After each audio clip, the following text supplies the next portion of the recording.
Hello everyone, welcome to today's analysis video of the stocks and the index. तो मैंने कुछ stock select किए कल के लिए, तो आइए उसको डिस्कस करते हैं। So the very first stock is gland pharma. If you guys will switch to daily time frame on Gland Pharma, we are seeing a triangle pattern breakout over here. This is definitely a descending triangle. Okay, there was a fake down over here, right? And after the fake down, we are seeing a continuation. Now the structure is very much interesting in this particular stock. As near the highs, the stock is accumulating, and today there is a very strong bullish closing. So if the high of this particular green candle is being taken out tomorrow, you guys can plan a bullish trade on this particular stock. Another stock is Zydus Life.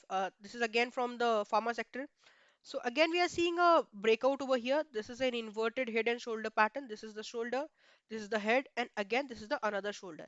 And we are seeing the closing of this particular candle above the all the resistance, right? So if the high of this particular green candle is being taken out tomorrow, you guys can plan a bullish trade on this particular stock as well. Another stock is Asian Paints. In Asian Paints, again, there is the same structure like a Zydus Life. What we are seeing a formation of an inverted head and shoulder. This is the shoulder, this is the head, and again a shoulder.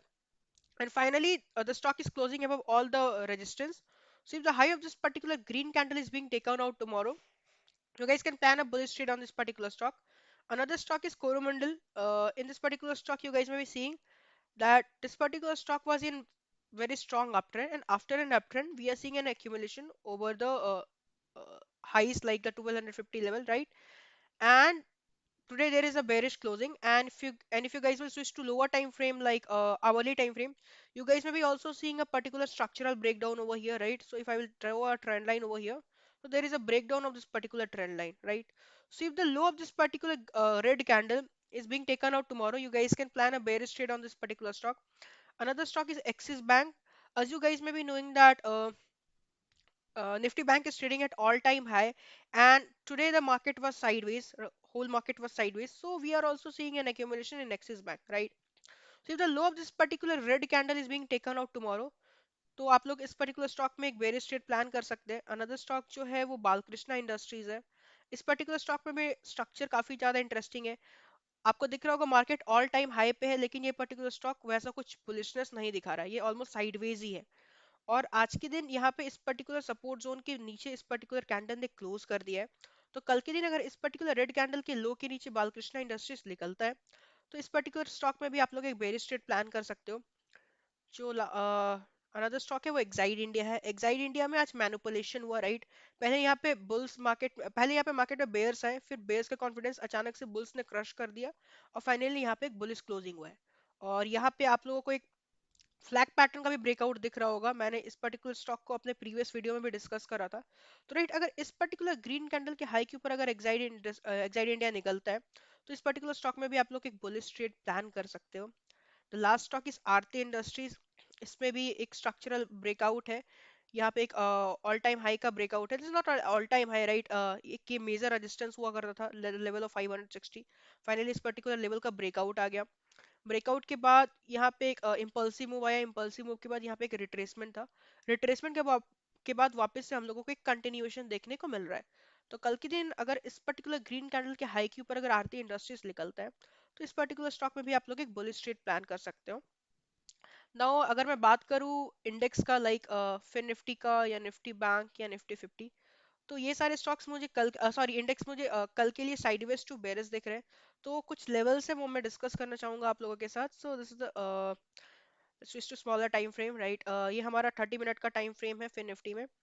तो अगर इस particular level के below, that is 21,400 के below अगर फिर Nifty खुलता है, right, तो यहाँ पे आप लोग एक बेरिश ट्रेड प्लान कर सकते हो. यहाँ पे आप लोग पुट बाइंग का सोच सकते हो या कॉल शॉर्टिंग का सोच सकते हो. लेकिन अगर फिर निफ्टी में कंसोलिडेशन ऑलमोस्ट 3 दिन का हो चुका है, 3 दिन से ये पर्टिकुलर जो इंडेक्स है साइडवेज है. लेकिन ऑलमोस्ट अगर ये ऑल टाइम हाई के ऊपर निकलता है 21,550, मतलब अगर कल गैप अप ओपनिंग होता है, तो फिर इसमें यहाँ पे एक बुलिश ट्रेड प्लान कर सकते हो, राइट? बट अभी मैं कंफर्टेबल हूँ इसमें बेरिश ट्रेड लेने को. अनदर जो इंडेक्स है वो निफ्टी बैंक है. इसका भी कुछ सिमिलर काइंड ऑफ स्ट्रक्चर है. एक्चुअली यहाँ भी अगर आप इस आज का जो डे लो है, राइट, आज का डे लो ऑलमोस्ट है 47,800 के आसपास. तो अगर कल 47,800 के बिलो अगर निफ्टी बैंक निकलता है, तो इस पे भी आप लोग एक सेलिंग ट्रेड प्लान कर सकते हो, राइट?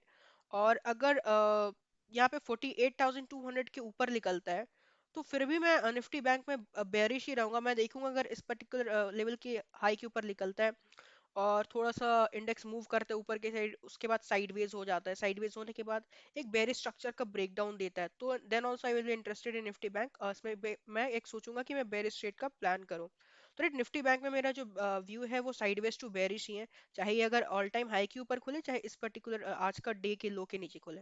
राइट, तो लेट्स सी निफ्टी 50। निफ्टी 50 में भी अभी मैं बेरिश ही हूँ। राइट, मैं अभी भी देखूंगा अगर आज के डे के लो के नीचे अगर कल निफ्टी 50 खुलता है तो भी मैं इसमें एक बेरिश ट्रेड प्लान करूंगा। लेकिन अगर ये ऑल टाइम हाई के ऊपर भी निकल रहा है, इट इज अबव 21,500, तो उसमें मैं भी देखूंगा अगर निफ्टी 50 थोड़ा ऊपर जा रहा है, ऊपर जाने के बाद वहां पे कंसोलिडेट कर रहा है, उसके बाद कोई स्ट्रक्चर का ब्रेकडाउन है, बेरिश स्ट्रक्चर का ब्रेकडाउन है, तो यहाँ भी मैं यहाँ पे पुट बाइंग प्रीफर करूंगा। राइट, तो निफ्टी 50 में और निफ्टी बैंक में मेरा जो व्यू है वो साइडवेज टू बेरिश है। लेकिन निफ्टी फाइनेंशियल में एक्चुअली मेरा व्यू बुलिश भी टर्न हो सकता है। क्यों? रीजन बिंग यहाँ पे हाईस के पास ऑलमोस्ट कंसोलिडेशन हो चुका है। राइट, तो अगर ऑल टाइम हाई के ऊपर निफ्टी फिर निफ्टी निकलता है तो फिर निफ्टी मुझे डेफिनेटली बुलिश दिख रहा है अगर 21,560 के ऊपर निकलता है। राइट, लेकिन अगर आज के डे लो के नीचे निकलता है तो फिर इसमें आप बेयरिश प्लान कर सकते हो। मतलब फिर निफ्टी में मेरा डुअल व्यू है, लेकिन Nifty bank and Nifty 50 I am sideways to bearish in the days to come. So I hope this particular analysis video would be helpful. Thank you. See you in the another video.